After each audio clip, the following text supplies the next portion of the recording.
আফগানরা গর্জালো কিন্তু বর্ষালো না। রহমত শাহ লড়াই করেছেন, সেঞ্চুরি পাননি। শেষ ব্যাটসম্যান হিসেবে আউট হয়েছেন 90 রানে।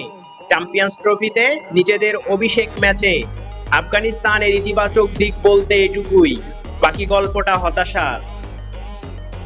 করাচিতে দক্ষিণ আফ্রিকার বিপক্ষে দলটি আজ হেরেছে 107 রানের বড় ব্যবধানে। টসে জিতে ব্যাটিং নেওয়া দক্ষিণ আফ্রিকা 6 উইকেটে 315 রানের জবাবে আফগানরা গুটিয়ে গেছে 208 রানে। জিততে হলে নিজেদের ক্রিকেট ইতিহাসের রেকর্ড করতে হতো হাশমতুল্লাহ শহীদের দলকে। ওয়ানডেতে যে এর আগে কখনোই 300 রানের বেশি তাড়া করে জিততে পারেনি আফগানরা।